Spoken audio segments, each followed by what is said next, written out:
Yeah, that window goes away, so we are live again. What's next? This is my Ficus ginseng. Um, it's been in my self-made grow tent in the garage for the whole winter. And as you can see, this winter, the goal was to grow as many aerial roots as possible. Have many, and I hope now they will hook it better on the pot, and I hope they will make the whole base more pleasing to look at. What else?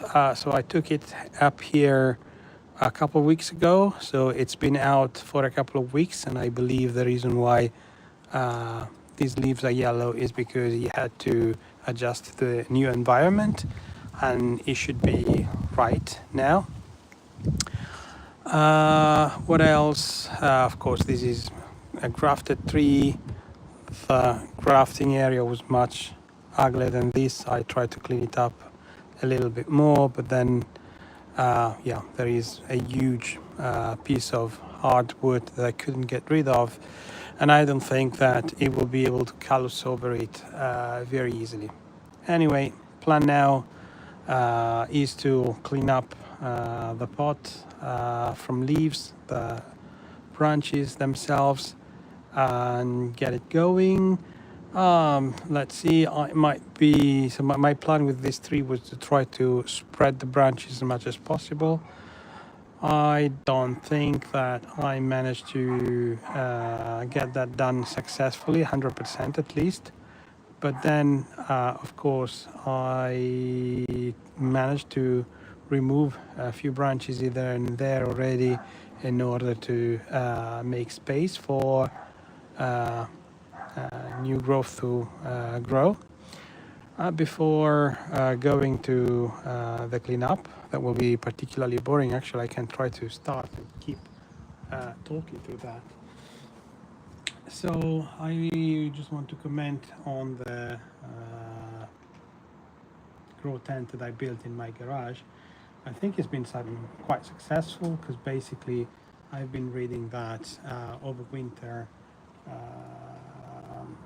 ficus is usually, if they are kept inside on a windowsill facing south, yada yada yada, they should probably possibly grow 2 or 3 leaves on the tip of each branch, and maybe just on the most topical active branches only.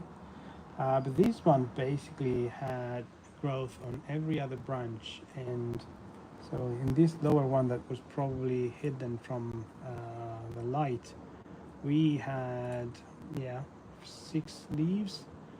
This is more or less the same. This is all new growth, all new growth.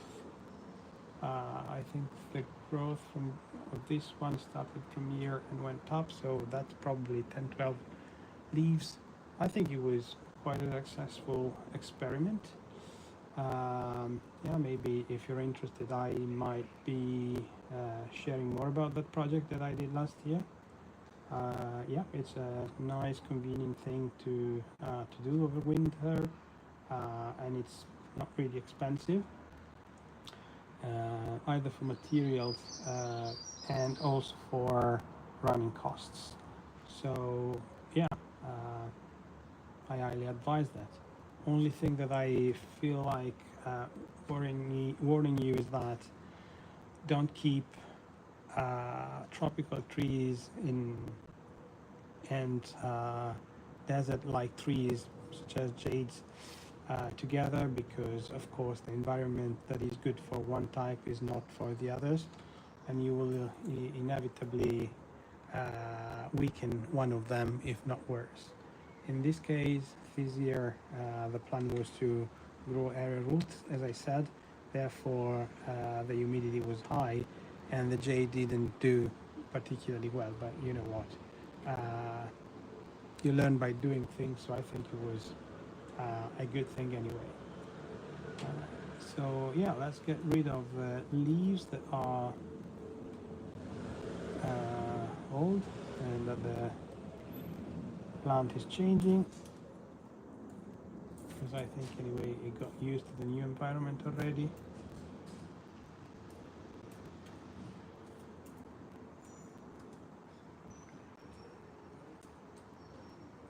This is not looking very good, even if it's green. Let's get rid of that.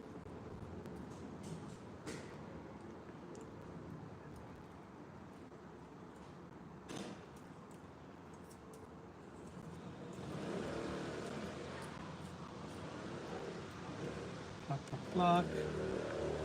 So anyway, that growing tent basically has been built on a shelf in the garage. What I did was, or maybe you can help me here now because I don't remember the term, but you know, one of those files that you can use, you put behind your heaters to reflect the heat and push it back inside of the room. I got that kind of thing, and I basically sealed the whole shelf, bottom, top, and all the sides, making sure that the front side could be opened when needed. So I made that kind of chamber. Then I got heating mat, some grow lights that I attached to the ceiling. The heating map had a probe, so I could set the temperature that I want, and that was it basically. I put some trays with plants inside, including this, and yeah, a thermometer with hygrometer so that I could monitor through Bluetooth the conditions inside the chamber from outside without opening it, and here was it. I managed to keep a temperature of I think it was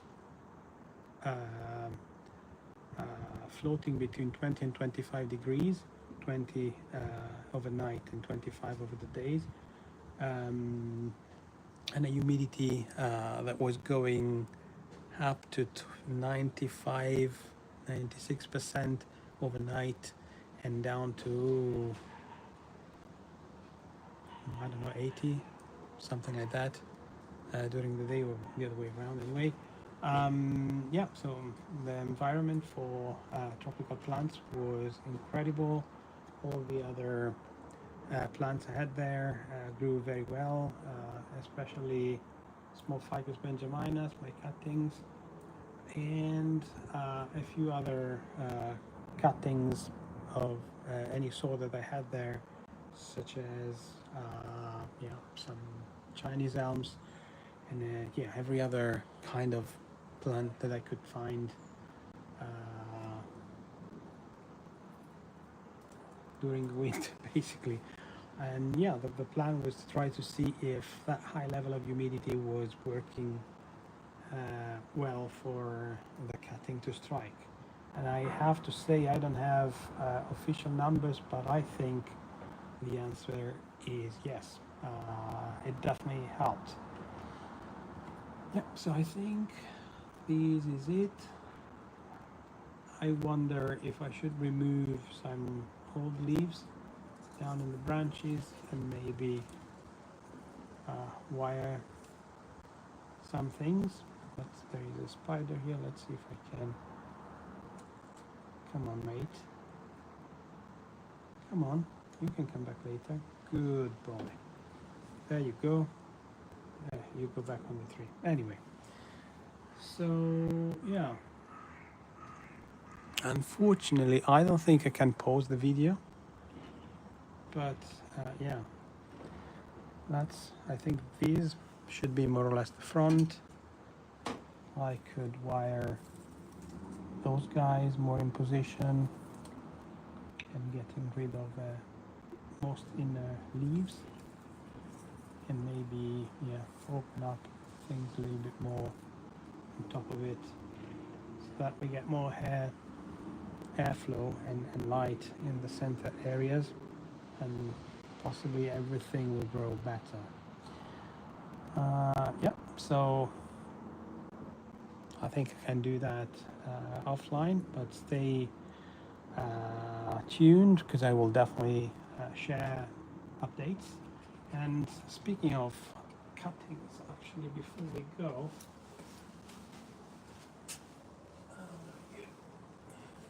here. Yep, I think this is an edible fig. When I got it, as I said, it was winter. I saw a broken branch on a fig tree on my way to the office, and I got the broken part. Just try to root it by leaving it in water for I think it was more than a month, but I didn't see any roots appearing, so I just decided to stick it in regular